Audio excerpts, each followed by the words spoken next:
Welcome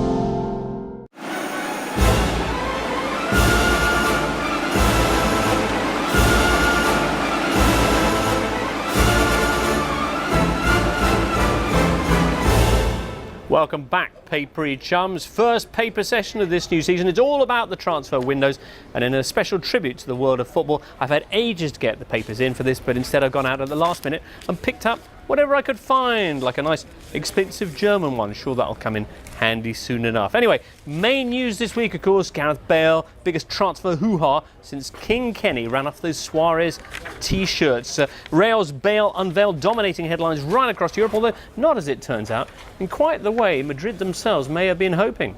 Let's see, it all began well enough back on Monday, Marca indeed, beginning with 11 pages of coverage for the Welshman, all top stuff. I'm very happy, says Gareth on the front page, and inside they tick all the boxes, talking to both his PE teacher and John Toshak, who says if anyone's worth 100 million, Bale is. In Catalonia, meanwhile, Sport had a sniffy, he's not worth it, while El Mundo Deportivo point out that Barca's man Neymar cost half as much, scores twice as much, and got 2.5 times as many fans to his presentation.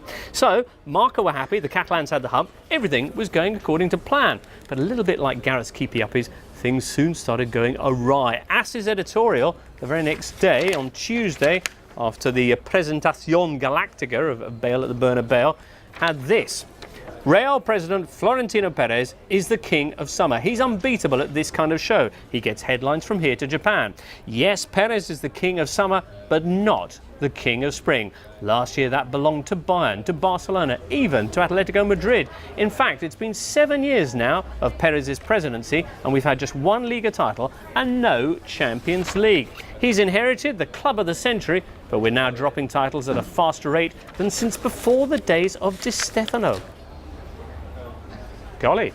Well, the problem for Perez and Real is not so much the 100 million euros, or whatever the figure turns out to be, so much as the Mesut Ozil affair. Late on Monday, of course, Real signing the deal with Arsenal, dotting the T's and crossing the I's in a very real sense, in a transfer that had voices all over Europe crying out in a great disturbance of support. In Germany, Bild talked about Madrid bullying out our player. They call Ancelotti's decision to sell him outrageous. While over in the Süddeutsche Zeitung, the editorial declares, Real Madrid are a circus. Ozil declared his love for this club.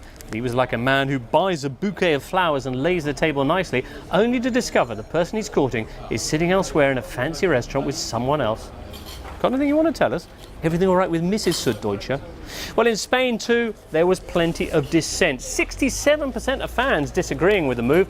Bale's unveiling, indeed, on Monday at the Bernabeu, disrupted by chants of hands off Ozil, and remarkably, many of Madrid's players taking a similar stance publicly. Here we have AS again. It's the torment of Ozil, with Sergio Ramos, Arbeloa, Benzema, Isco and Sami Khedira, plus, most importantly of all, Cristiano Ronaldo himself, all criticising the move. Says Ronaldo, I am angry about him going, and after 27 assists for the Portuguese from the German midfielder, why wouldn't he be? Says AS, what's got everybody most upset is that it now emerges that the same day they sold Ozil, Real turned down a similar deal for Sami Khedira. Ozil was Cristiano's perfect partner until Bale arrived. No offence to Khedira, says the paper, but it's like they sold the violin and kept the drum. Crikey. Will Real pay the penalty for their violin conduct? Or did they mess it up in a very real sense? Will they regret, in short, the growing hole in their Ozil lair? Only time will tell. For now, though, let's finish off on a slightly cheerier note with another transfer.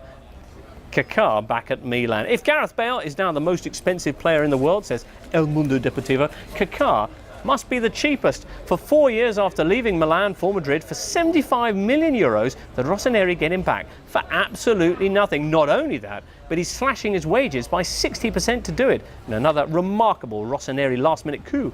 Well, no wonder they are chuffed about this in Italy. Here's Corriere dello Sport on Monday. Welcome back, Kaká. I used to love that show.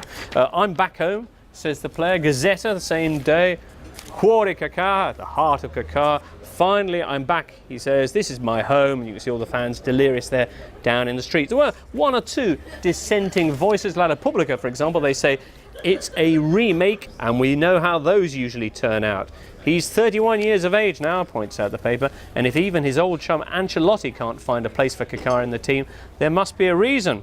Others, though, like the Gazzetta, point out that Ancelotti is the same manager who previously felt he could do without Zola, Baggio and Thierry Henry. So their editorial says, to love Ricky now, they must first forget him and start afresh. Ricky may be 31 years of age, but remember, Pirlo was 32 when he went to Juventus, and that turned out pretty well. The paper says that Kaká maybe could play in the Pirlo role for the Rossoneri, a sort of deep-lying regista basso. As they say, while his legs are now 4 years older, he has brains and love in his heart, and those muscles count too. Yes, his love muscle could prove all the difference.